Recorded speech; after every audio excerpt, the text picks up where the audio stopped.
Bismillahirrahmanirrahim. Assalamualaikum warahmatullahi wabarakatuh. Salam sejahtera untuk kita semua. Selamat berpuasa. Terima kasih Ketua dan seluruh anggota BAKN yang saya hormati. Pertama mohon maaf, Direktur Utama Perum Perhutani beserta seluruh jajaran dan Direktur Utama PT Perkebunan Nusantara beserta seluruh direksi dan jajaran yang hadir. Pertama, saya ingin justru masuk dalam regulasi, karena semestinya antara yang dikerjakan di PTPN dengan di Perum Perhutani itu sama, gitu ya. Memang kita belum mengenal rejim pengelolaan kawasan satu atap. Kan semestinya kalau urusan tanah, laut, semestinya kalau di negara lain ya Badan Pertanahan dan Kementerian ATR yang kelola. Ini kan kita masih parsial. Urusan tanah di luar kawasan kehutanan dikelola oleh ATR BPN, sehingga keluar HGU untuk PTPN. Namun yang di kawasan hutan itu dikeluarkan oleh Kementerian Kehutanan. Maka keluarlah hak pengelolaan kawasan oleh perhutani. Nah, semestinya sih sama gitu. Yang dikerjakan sama. Perkebunan Nusantara yang mengerjakan sesuai dengan peruntukan kawasan adalah kawasan HGU untuk perkebunan. Sehingga tanamannya tanaman perkebunan dipisahkan dalam sektoral dan komoditasnya. Perum Perhutani di kawasan kehutanan, tanamannya tanaman keras. Kayu, yang keras-keras saja. Tapi jangan nanam besi Pak di situ. Ya, jangan-jangan tanam besi akhirnya banyak banjir gitu ya. Kemudian tanaman lainnya yang diharapkan sebetulnya ini bisa menjadikan pendapatan bagi negara. Nah, kenapa Perum?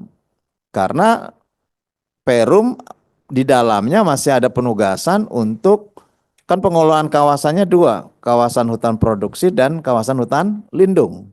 Nah, sehingga ada penugasannya kawasan hutan lindung. Nah, berkaitan dengan BAKN saya kira ini sangat pas gitu ya, nyambung sebetulnya, karena sekarang yang diberikan pengelolaan kawasan terhadap perhutani jumlahnya 3,6 juta dengan penambahan 1,9 juta. Tadi Pak Wahyu semestinya juga membicarakan persoalan Inhutani. Karena Inhutani kan di bawah Bapak juga gitu. Sebagai holding perhutani, meskipun lini bisnisnya adalah kawasan hutan di Jawa, tetapi semestinya ada satu slide yang berbicara persoalan Inhutani, sehingga juga melengkapi terhadap informasi yang hari ini dijelaskan gitu. Karena Inhutani kan subholdingnya perhutani, karena belum dibuatkan secara holding tersendiri. Nah, oleh karena itu menurut saya, kalau tadi persoalan dan alasan tidak begitu kuat dan menghasilkan banyak pendapatan bagi negara, menurut saya ada persoalan yang harus direkomendasi ke depan, yaitu terkait dengan regulasi. Karena kekuatan regulasinya semestinya sama dengan kekuatan regulasinya PT Perkebunan Nusantara. Ada kaidah-kaidah lingkungannya. Pak Wahyu dan kawan-kawan pun boleh untuk membuka area di sana dengan kaidah-kaidah lingkungan, tidak boleh melebihi batas kemampuan alam untuk merecycling ya, untuk bisa menjaga keseimbangannya. Jadi kalau misalkan Perum Perhutani nanam kayu putih boleh gitu. Itu boleh, dan itu perhutani nanam kayu putih sekarang. Itu boleh gitu. Nah, tetapi daya dukung lingkungannya harus sesuai, sehingga di sekitar sana kawasan-kawasan yang hutannya harus dihijaukan harus seimbang, sehingga kemudian itu tidak menjadi masalah dalam hal lingkungan. Tetapi kan jadi masalah hari ini. Bapak nanam kayu putih di antara hamparan padi yang diokupasi masyarakat. Ada 5.000 hektar di dapil saya, ada 5.000 hektar yang sudah menjadi tanaman padi. Justru tanaman kayu putihnya nggak kelihatan gitu.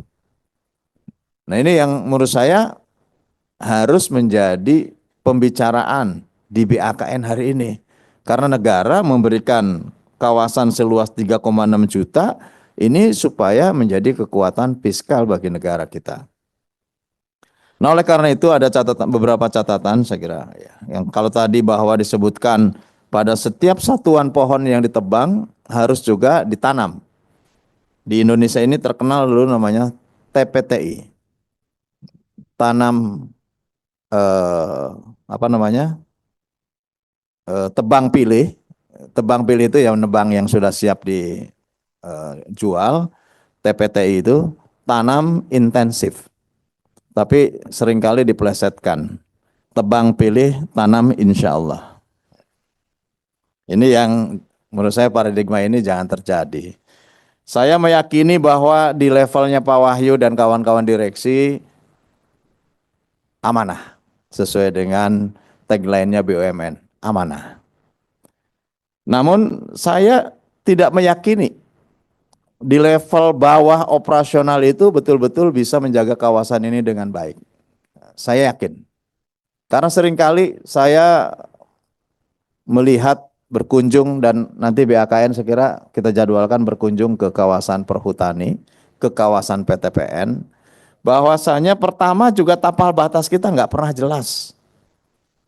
Sebetulnya PR terbesar bagaimana perhutani ini juga memiliki tapal batas yang jelas, ya. Baik secara teknologi digital dengan titik koordinat yang lebih jelas maupun dengan tapal batas yang ini kasat mata dan bisa dipedomani sebagai batas-batas wilayah kawasan pengelolaan perhutani. Gitu. Karena ini yang sering terjadi. Tiba-tiba di sana ada pabrik. Di Indramayu itu sudah ada pabrik Pak sekarang. Pabrik apa nggak jelas.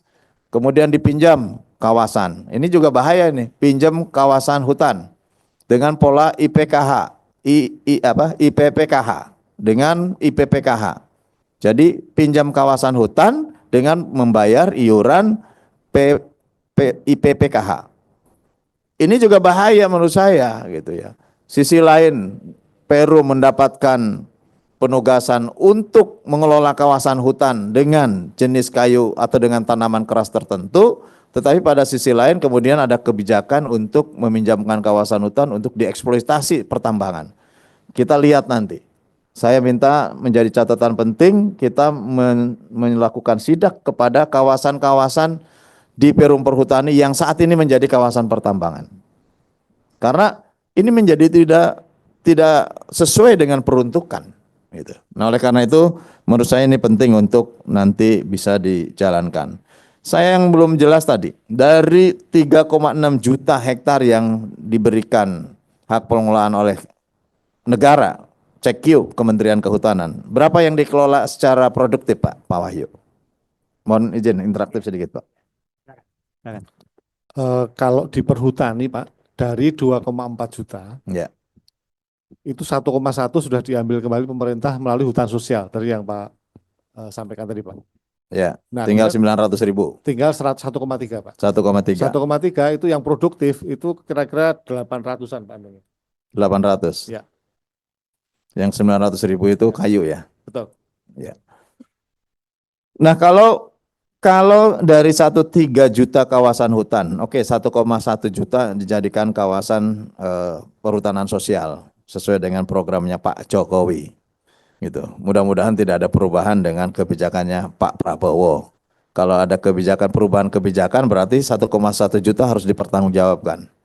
Gitu. Pertanggungjawabannya seperti apa? Akuntabilitas keuangan negaranya seperti apa? Karena bisa per satuan meter dihitung dengan satuan pendapatan keuangan dan kemudian ini bisa dievaluasi lah. Artinya bisa dievaluasi menjadi nilai yang ini bisa menjadi temuan ke depan. Kemudian 1,3 juta, kalau hanya 800.000 yang dimanfaatkan, bagaimana dengan yang 500.000-nya? Yang 500.000 dibiarkan, diokupasi, atau kemudian menjadi kawasan-kawasan non-produktif, atau kemudian menjadi beban pembayaran terhadap iuran perhutani yang harus diberikan kepada negara. Pabrik biomasa, ini juga bahaya. Sisi lain kita teknologi sudah kepada teknologi yang canggih, kita setback kepada pabrik biomasa. Tanaman bisa habis, Pak. Nanti kalau ada pabrik itu orang semua memotong pohon, semua dijual ke pabrik biomasa. Biomasa jual ke PLN. Betul kan? Bapak jual nanti input ke PLN. Karena bahan bakarnya adalah kayu, ranting dan lain sebagainya, ini bahaya sekali pabrik ini gitu. Sekali waktu kalau tidak bisa terkendali dan kemudian masyarakat memanfaatkan ini tanpa ada manajemen yang akuntabel, maka ya semua pohon mangga di depan rumahnya dijual untuk biomasa, pohon ini bahaya ya. Menurut saya lebih baik ya yang sustainability power ini yang harus ke depan menjadi PR gitu, bukan setback. Saya kan udah berulang kali di Komisi 6 bahwa kalau Anda mengembangkan biomasa ini sama dengan setback, balik ke masa lalu bahwa bahan bakar atau energi yang berbasiskan terhadap kayu gitu. Tapi ya kalau ini menjadi key performance indicatornya perhutani, ya itu nanti bisa jadi rekomendasi kita di sini. Kemudian masih banyak menurut saya, kalau tadi Bapak hanya masih kepada PINES karena kita memvaluasi terhadap satuan hektar kawasan yang dikelola, maka sebetulnya masih banyak gaharu misalnya. Gaharu ini kan bernilai tinggi gitu, pohon bernilai tinggi. Nah, kalau inhutani yang Bapak tadi tidak jelaskan, kan masih ada inhutani berapa? Inhutani di Kalimantan, Sumatera, Sulawesi ya. Menurut saya masih ada berapa kawasan itu.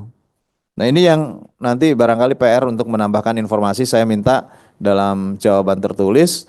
Selain perhutani, karena Pak Wahyu sebagai Direktur Utama Holding, maka inhutaninya juga disertakan gitu. Jangan perhutani terus, kalau perhutani ya Jawa terus gitu. Padahal yang dikerjakan inhutani banyak, saya sudah berkunjung ke semua inhutani, saya pernah.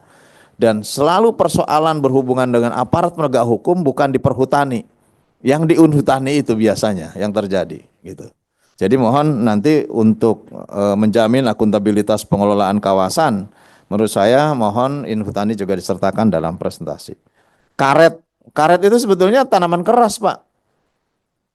Dan kalaupun irisan yang dikelola karena ini juga masuk dalam rumpun kawasan rumpun komoditas tanaman keras, menurut saya karet nggak ada masalah Bapak nanam karet. Kan yang diambil getah, sama dengan gaharu, getahnya yang diambil gitu. Nah, ini bisa kepada tanaman-tanaman yang produktif. Tinggal menurut saya Pak Ketua, catatannya adalah regulasinya harus setara nanti dengan regulasi yang dikeluarkan oleh ATR BPN dalam bentuk setara dengan HGU gitu. Kalau itu setara maka lebih leluasa Pak Wahyu bisa mengembangkannya. Sekarang kawasan laut izinnya Kementerian Kelautan Perikanan. Jadi ada 3 rejim izin penetapan kawasan. Ini yang menurut saya prinsipnya kalau dipelajari sama sebetulnya. Prinsip yang dianut oleh kehutanan, oleh ATR BPN, sama gitu. Waktu menyusun undang-undang pertama kali, undang-undang pengelolaan pulau-pulau kecil, pesisir dan pulau-pulau kecil, saya ketua panjanya. Itu ya saya merujuk kepada apa yang menjadi hak pengelolaan di ATR BPN gitu. Hampir sama sebetulnya. Nah, oleh karena itu semestinya hak-hak yang diberikan juga harusnya sama. Kemudian tebu, ini masuk kepada tebu, ini sudah menyimpang sebetulnya. Menurut saya biarkan saja PTPN kan masih punya kawasan yang lebih besar. Pak Gani itu punya 1,2 juta hektar kawasan yang bebas itu. Pak Gani itu bebas itu untuk membuka lahan kawasannya karena sudah hak guna usaha sektor perkebunan. Artinya kalau sekarang baru 800 kan, Pak Gani juga baru 800 kan, baru 800 hektar mengelola itu. Masih ada 600.000 hektar gitu. Tidak perlu dulu menggunakan kawasan perhutani yang sesungguhnya Perum Perhutani memiliki penugasan juga untuk menjaga kawasan itu supaya juga virgin sebagai kawasan hutan gitu. Yang diambil ya dari komoditas kehutanannya itu. Sehingga kemudian tadi ada yang satu potong tanam pohon harus menanam 10, itulah yang kemudian bisa menjadikan kawasan lebih bisa terrehabilitasi. Kemudian hutan produksi dan hutan lindung. Bapak bikin perbandingan berapa sih hutan produksi dan hutan lindung. Sehingga valuasinya hutan lindung itu kan nggak bisa diapa-apain. Tetapi bisa bernilai. Seperti yang tadi Pak Hotibul Uman. Presiden PKS kali itu ya. Pak Hotibul sampaikan bahwa kawasan hutan lindung memang tidak banyak opsi yang bisa dilakukan. Tetapi ini barang mahal hutan lindung ini. Sekarang di dunia ini barang mahal. Dimanapun di dunia hutan lindung itu barang mahal. Ini bisa dijual mahal. Apakah dijual mahal carbon trade-nya ataukah untuk pemanfaatan kawasannya? Bapak kalau masih bisa membangun cottage masih bisa di kawasan di sela-sela pohon dan lain sebagainya. Bisa membuat kawasan untuk camping dan lain sebagainya dengan kaidah-kaidah yang tentu harus dipatuhi sebagai bagian kawasan hutan lindung.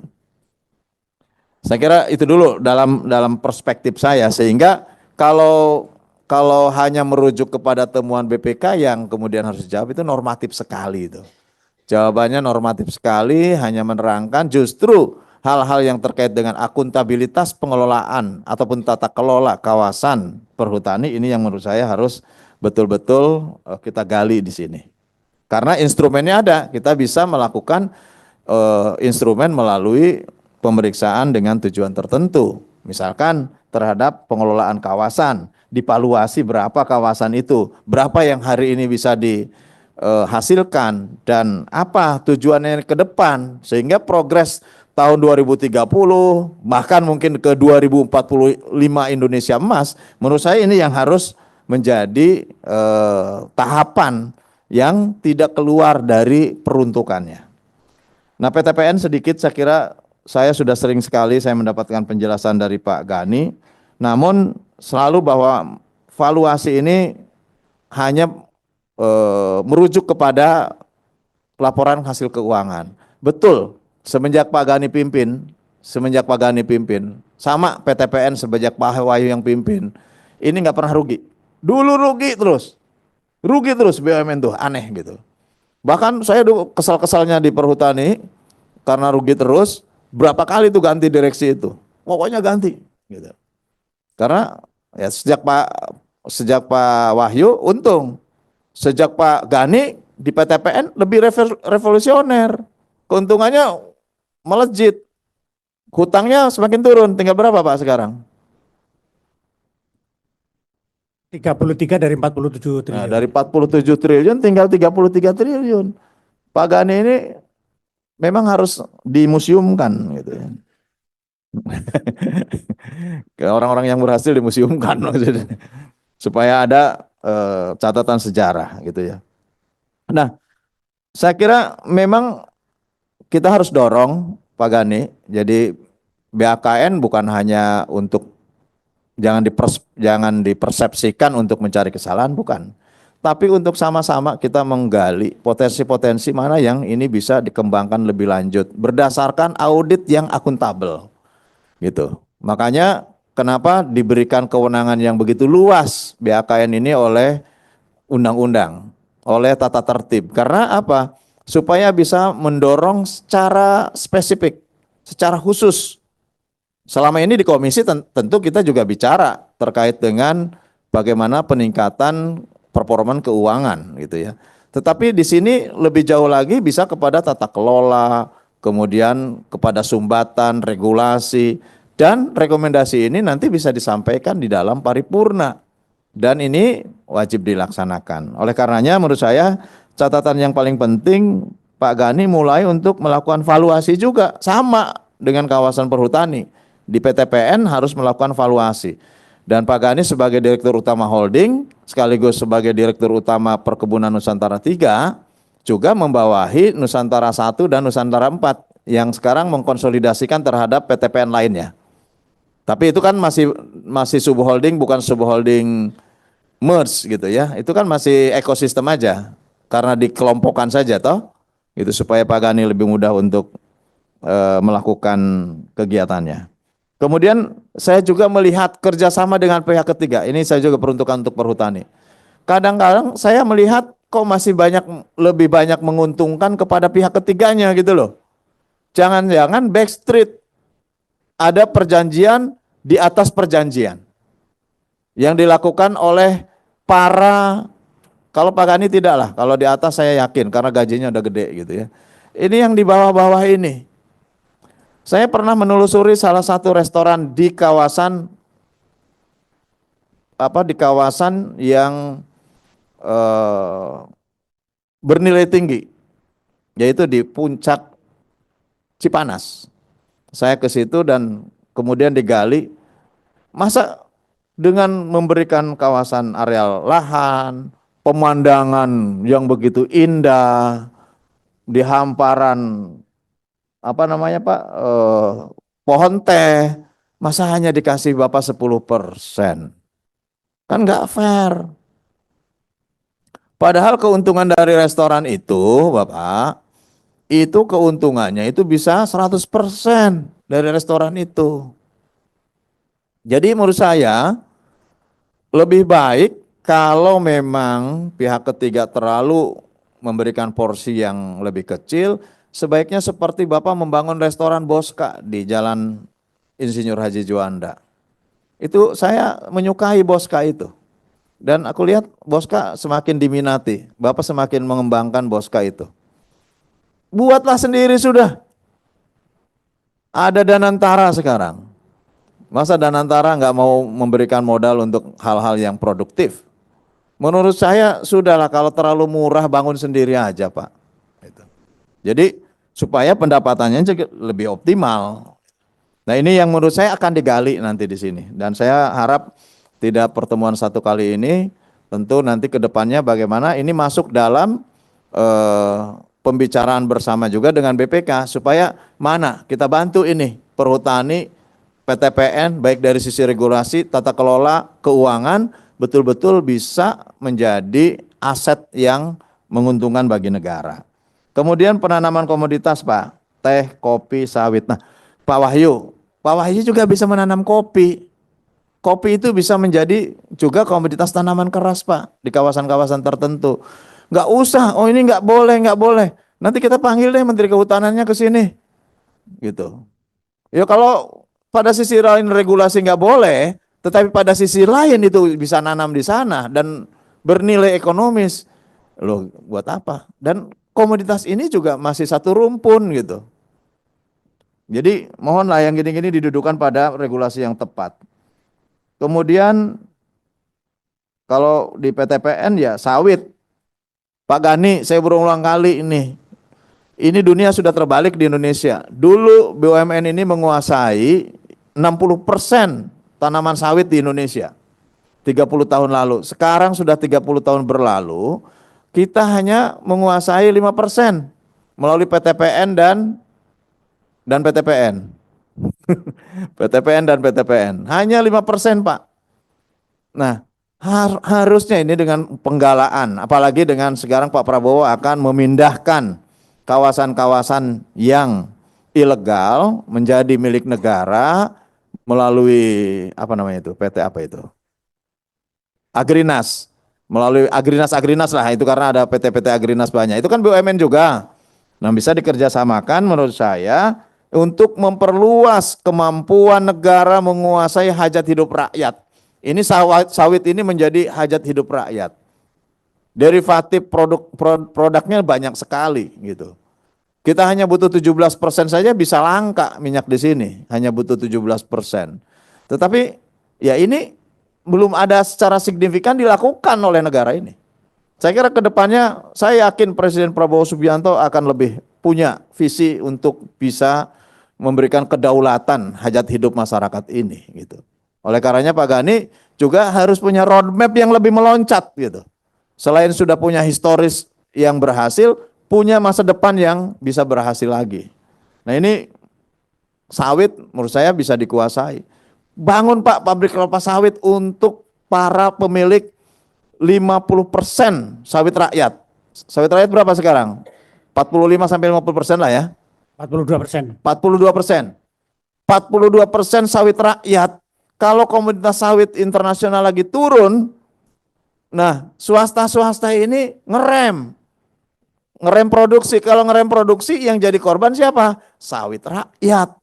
Nah, oleh karena itu, Pak Gani bangunlah sekarang bukan hanya untuk kebutuhan kebun sawit yang dimiliki oleh PTPN, tapi bangun pabrik sawit yang ini juga untuk sawit rakyat.